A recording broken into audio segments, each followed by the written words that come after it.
congregados. A veces nos gustaría elegir los temas. De hecho, muchas sectas agarran sectores de la Biblia y se enfocan en esto. Por eso son sectas. Pero nosotros tenemos que tomar toda la Biblia. Porque nosotros no vamos a agarrar una sección o un sector de la Biblia. Vamos a abordar la palabra, nos guste o no nos guste. Entonces las sectas solo predican lo que quiere oír la gente, porque lo que les interesa es tener multitudes, porque viven de las multitudes. Algunos por el diezmo, otros solamente por admiración, por respeto o por éxito. Entonces no se predica la verdad. Muchos no quieren escuchar temas como castigo, no quieren escuchar temas como pecado y no quieren escuchar el tema del infierno. Es más fácil mentir y decir, ¿todos se van a ir al cielo? ¿Todos son hijos de Dios? Porque Dios es bueno. Porque esa es una mentira. Porque no quieren que se vayan las personas. Y a veces nosotros no quisiéramos escuchar esto. Sin embargo, cuando nosotros analizamos el por qué no me gusta tal o cual tema, no sé si a ustedes les ha pasado, hubo una época en que yo estaba re mal con Hacienda y no quería que se hable del SAT. Hablaban de Hacienda y crédito público, no, porque estaba yo requete mal. O cuando no tienes licencia, no quieres ver una patrulla y que no existan las patrullas, que no exista policía, porque estás mal. Es exactamente lo mismo.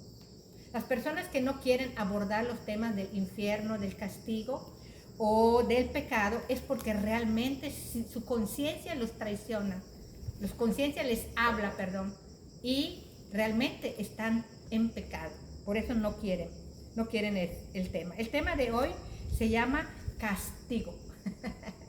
El tema se llama castigo. Va a ser un tema muy, muy impresionante. A mí me ha impresionado demasiado y esperemos que sea para edificar. Muchos niegan que Dios sea un Dios de castigador. ¿Cómo? Si Dios es amor, Dios no castiga. Lo he escuchado muchas veces. Pero la palabra de Dios habla en muchos versículos que no los vamos a leer. Solo nos vamos a enfocar en un versículo. Habla muchos textos que Dios castiga. Porque Él, aparte de que es un Dios de amor y que es un atributo hermoso, pero también es juez. Vamos a leerlo en el Salmo 93:13. Salmo 96:13, y le pido a Karina que lo lea. 13.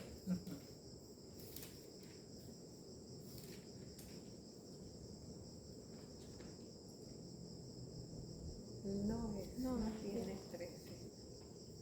¿Es 96:3? 96. Sí, Ok.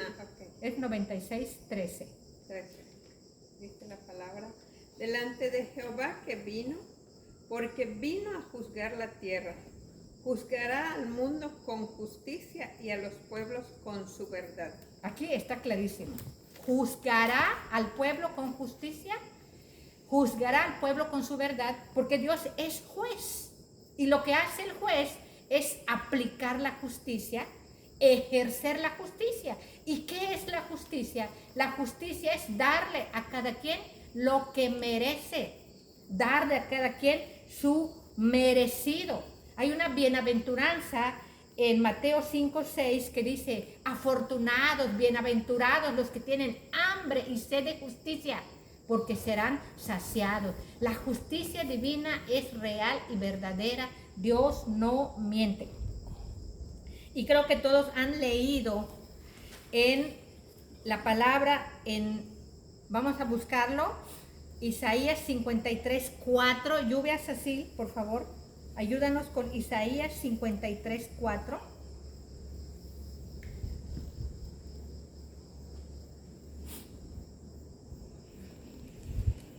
Ciertamente llevó Él nuestras enfermedades y sufrió nuestros dolores, y nosotros le tuvimos por azotado, por herido de Dios y abatido. El que sigue. Mas Él herido fue por nuestras rebeliones, molido por nuestros pecados. El castigo de nuestra paz fue sobre Él, y por su llaga fuimos nosotros curados. ¿Escuchamos bien? Mas Él herido fue por nuestros pecados, molido por nuestras rebeldías. El castigo de nuestra paz cayó sobre él y por su llaga fuimos curados. O sea, el castigo nuestro cayó sobre un hombre. ¿Y quién hombre? El Hijo de Dios. ¿Quién castigó verdaderamente a Jesús? Pues Dios. ¿Por culpa de quién? Por culpa de toda la humanidad. Dios castiga, claro que castiga. Sí, echó en su propio Hijo, escúchenlo, en su propio Hijo, echó el castigo de toda la humanidad. Hebreos 12, 29, Luqui. Hebreos 12, lee 28 y 29. Hebreos 12, 28 y 29.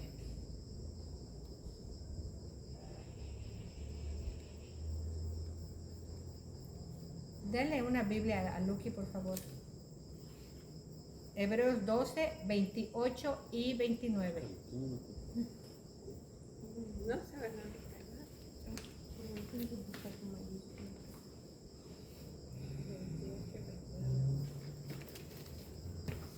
Así que, recibiendo nosotros un reino inconmovible, tengamos gratitud y mediante ella sirvamos a Dios agradándole con temor y reverencia, porque nuestro Dios es fuego consumidor. Amén. Nuestro Dios es fuego consumidor.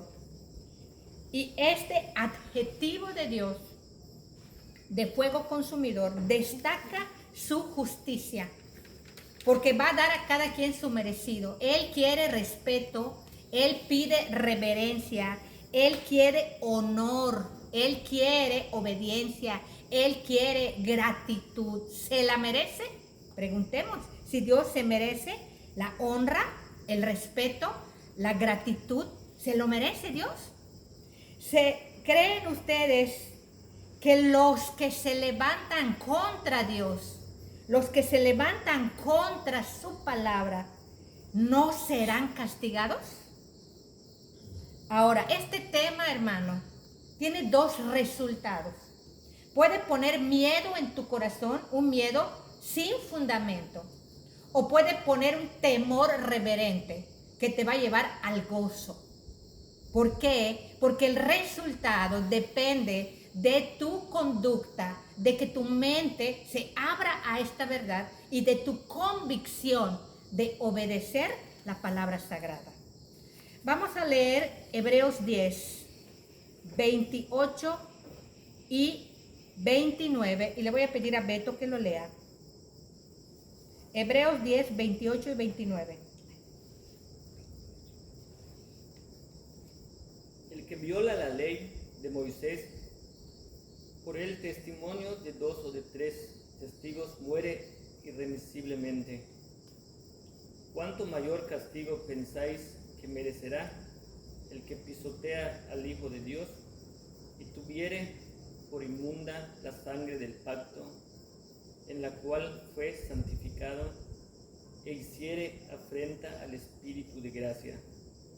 Amén. Esta porción para los creyentes que escuchamos esta palabra, que sea sembrada en cada célula de nuestro cuerpo, que sea sembrada en todo nuestro ser y en toda nuestra mente.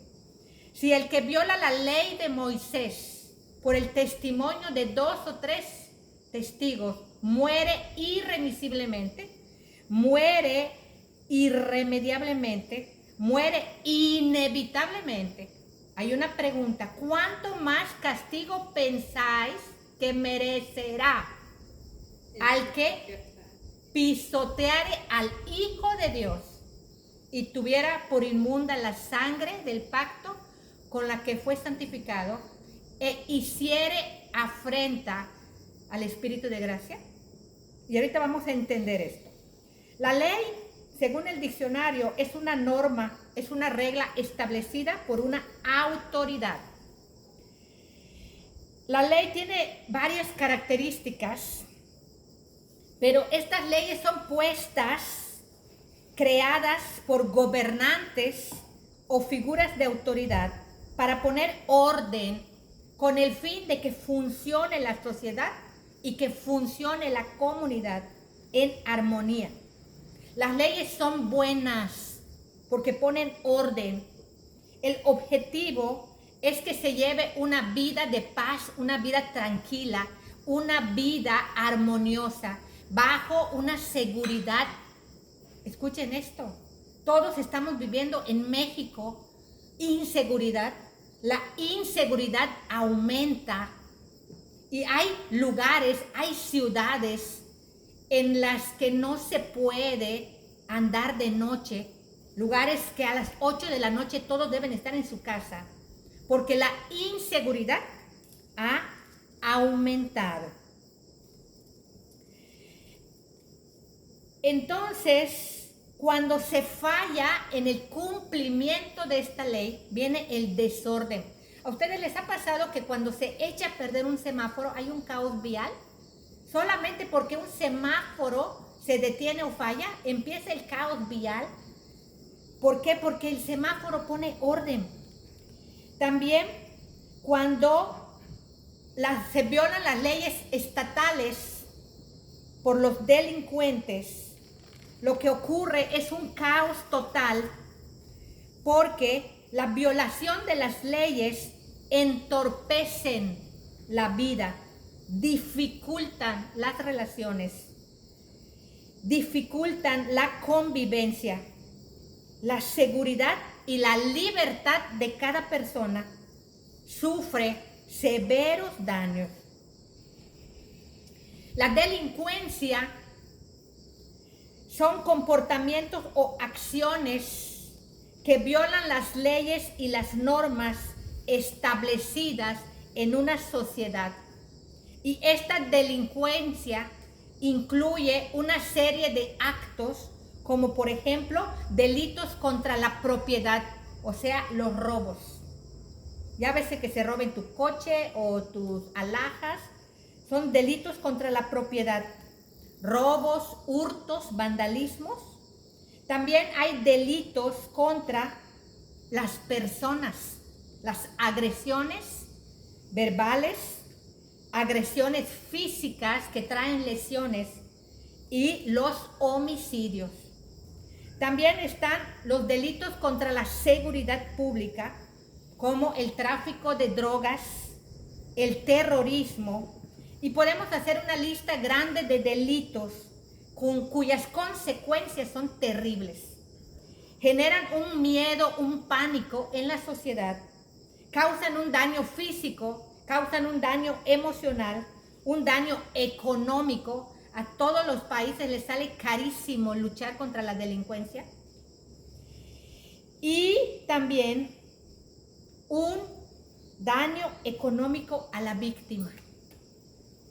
Generan pánico, miedo, inseguridad, y esto deteriora la calidad de vida de toda la sociedad.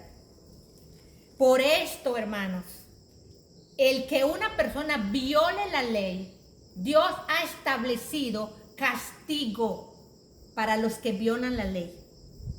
Por esto, esta es la tercera característica de la violación de la ley. Porque la violación de la ley tiene como consecuencia castigo. Lo hemos leído en Hebreos 10, lo vamos a volver a leer. Hebreos 10, 28 al 29, dice la sagrada palabra de Dios: el que viola la ley de Moisés por el testimonio de 2 o 3 testigos muere inevitablemente, sin otra posibilidad.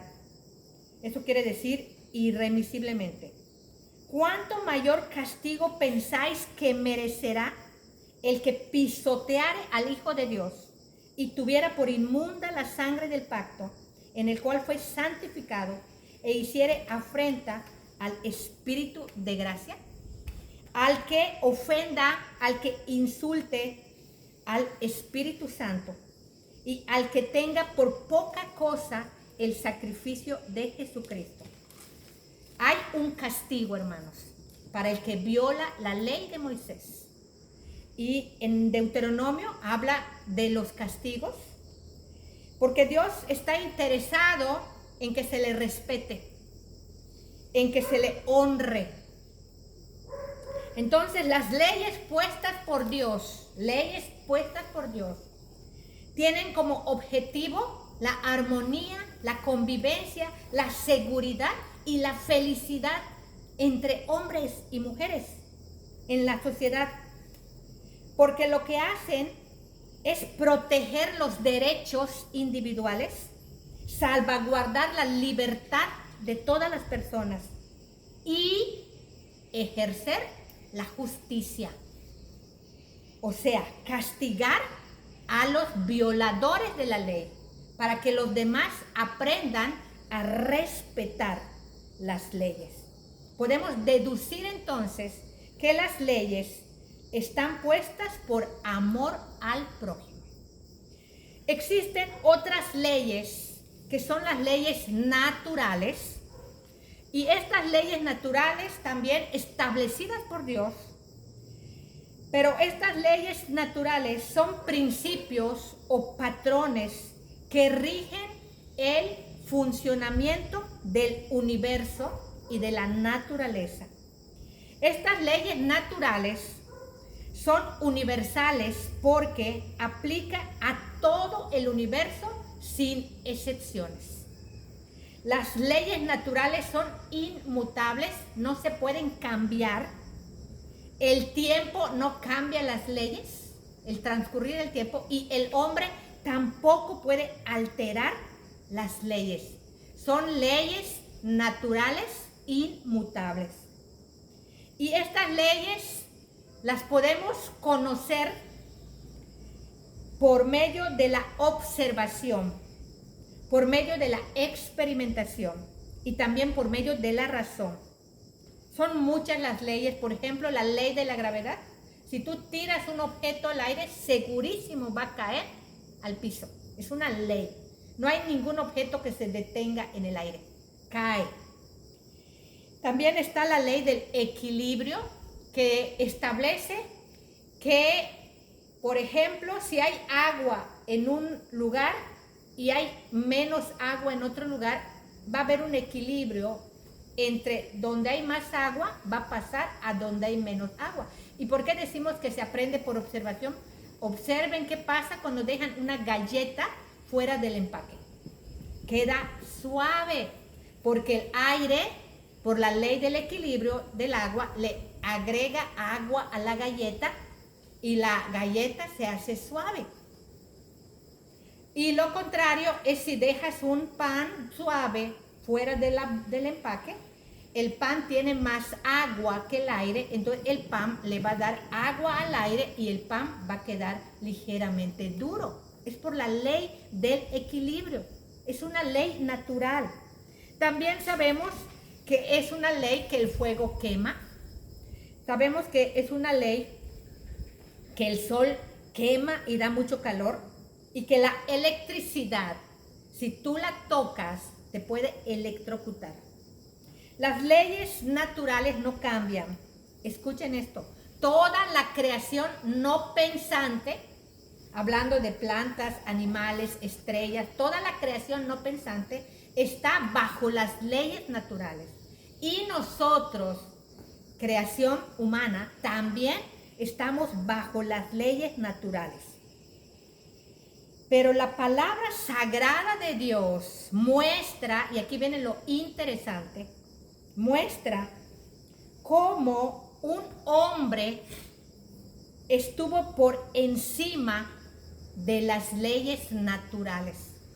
Aunque en el Antiguo Testamento hubieron profetas como Eliseo, como Elías, que realizaron resurrección, y también sabemos que Moisés abrió el Mar Rojo, hubieron eventos milagrosos, pero sabemos que es Dios quien hizo estos milagros. En el Nuevo Testamento, los evangelios testifican los poderes sobrenaturales de Cristo, naturales. Por cuestión de tiempo, hermanos, no vamos a leerlos, pero los vamos a mencionar.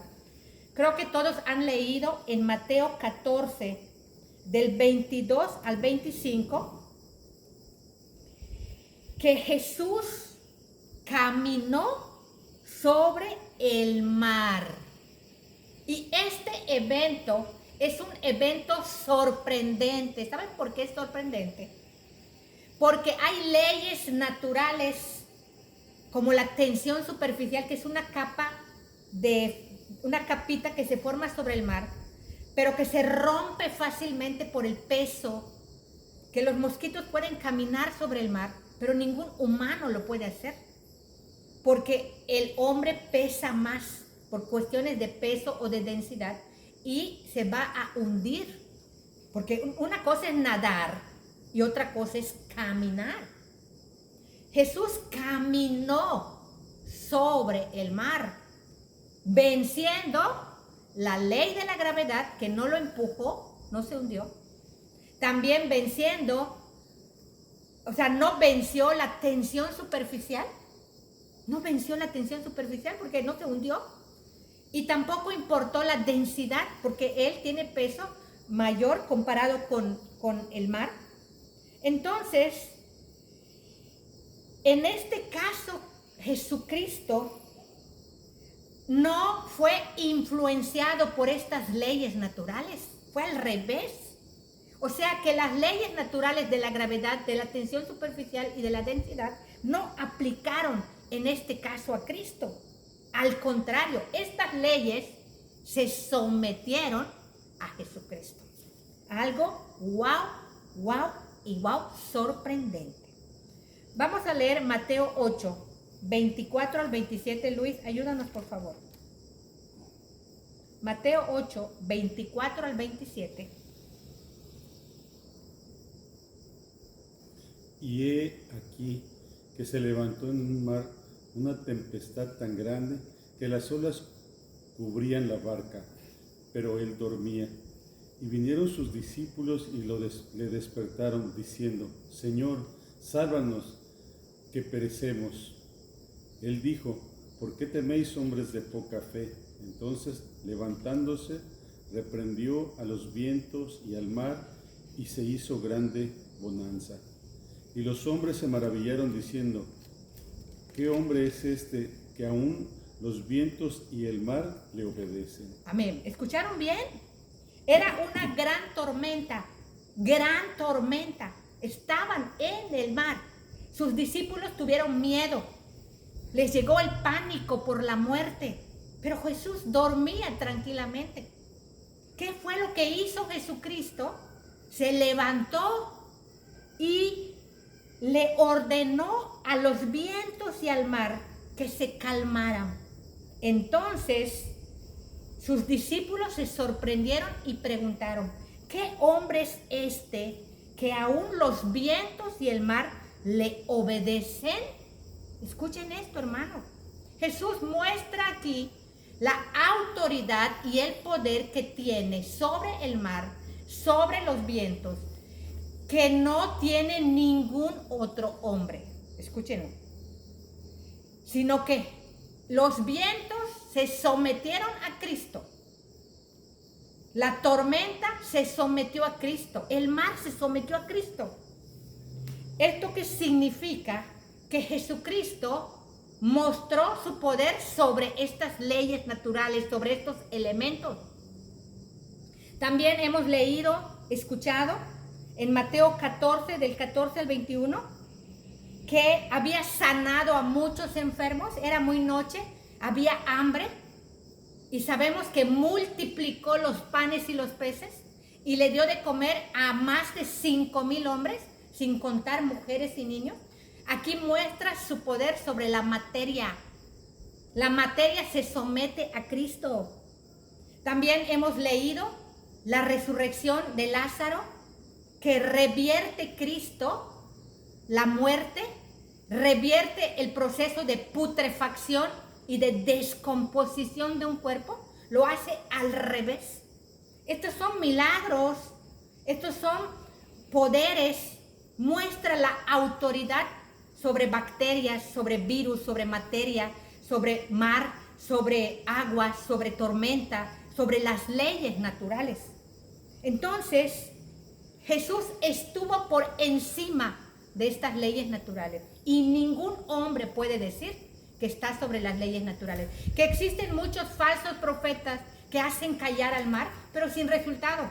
Jesús mostró su poder. Ahora bien, ¿cuál es lo importante aquí, hermanos? Y que nosotros nos demos cuenta.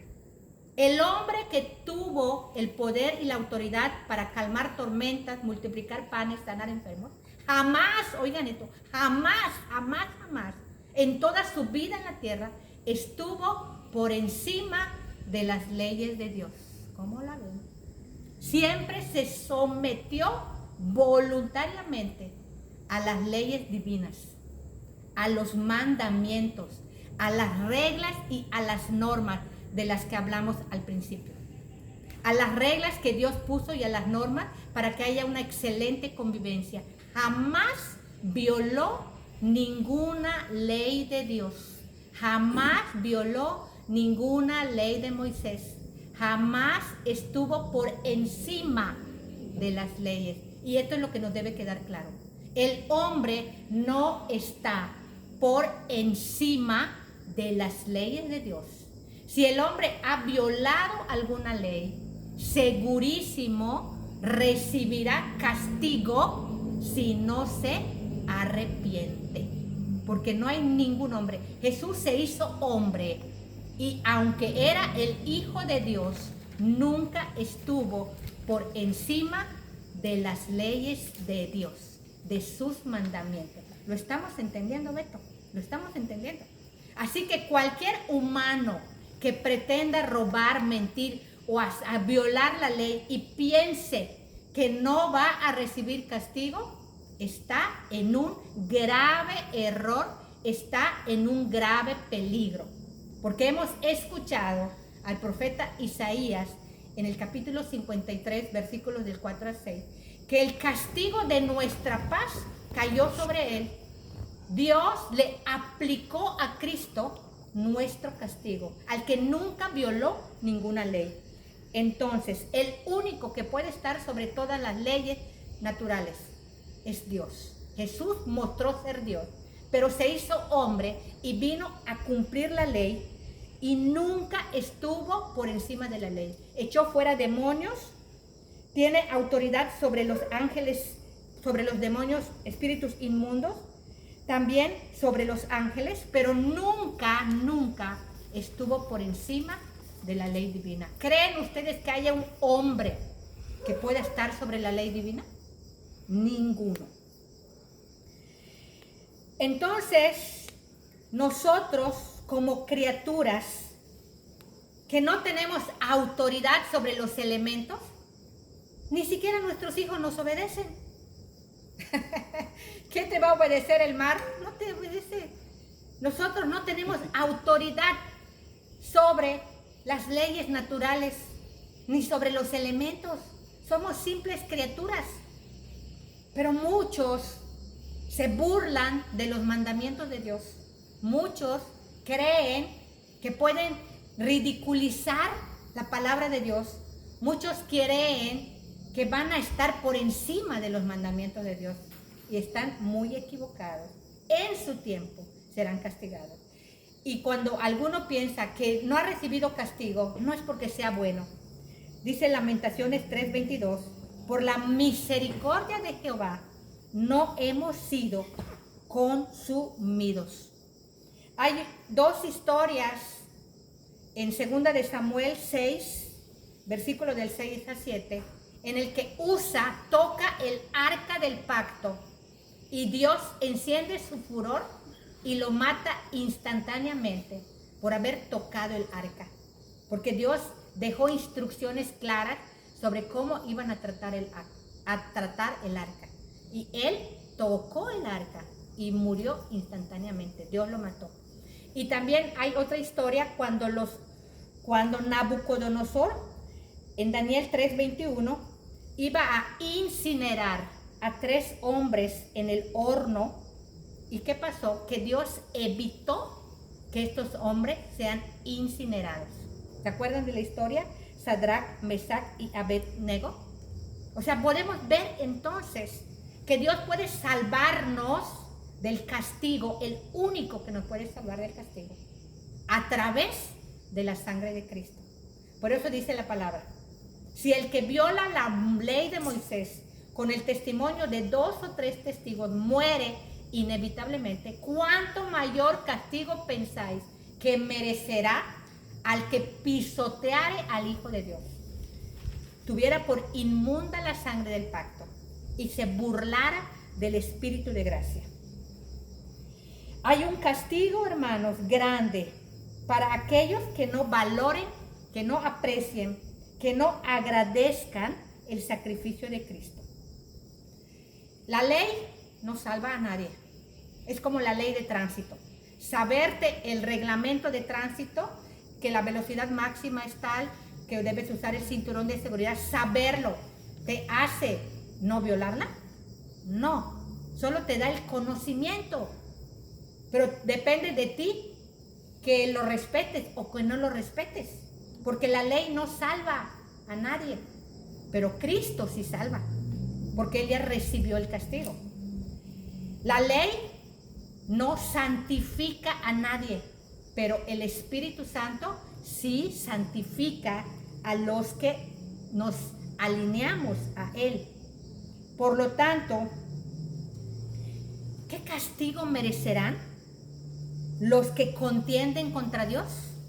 ¿Qué castigo merecerán los que pisoteen la sangre de Dios, de Jesucristo? ¿Qué castigo merecerá los que se opongan a las sagradas escrituras? ¿Eres mayor que Cristo?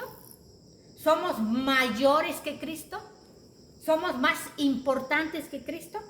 ¿Sabemos más que Cristo? Cristo habla del castigo. Cristo habla del infierno.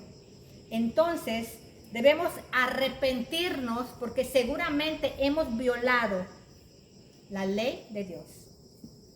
Dice la palabra en Hebreos 10, porque si pecáremos voluntariamente, después de haber recibido el conocimiento de la verdad, ya no queda más sacrificio por los pecados, sino una horrenda expectación de juicio y hervor de fuego que ha de devorar a los adversarios. Pues conocemos al que dijo, mía es la venganza, yo pagaré, dice el Señor. Horrenda cosa es caer en manos de un Dios vivo. Cree en Cristo, humíllate ante Cristo y no te sientas superior a Cristo. Seguro has violado alguna ley. Ningún hombre está por encima. Y viene pronto tu castigo. A menos que recibas la gracia, recibas a tu Salvador, quien recibió tu castigo, y entonces la justicia de Dios será para ti. ¿Quién te ha visto pecar? ¿Necesitarás 2 o 3 testigos? No. El Dios omnipresente, que todo lo ve y que todo lo escucha, ha sido el testigo. Demos gracias a Dios por esta palabra, hermanos, y gozo en nuestro corazón, porque hemos recibido a nuestro Salvador. Lluvia, ayúdanos a orar por esta palabra, por favor. Señor, te doy gracias por la palabra que acabamos de escuchar, te doy gracias por la vida de las personas que están aquí. Y te pido que esta palabra que acabamos de escuchar, que la pongamos en práctica para hacer el bien y para predicar tu palabra. En el nombre de Jesús, amén. Amén.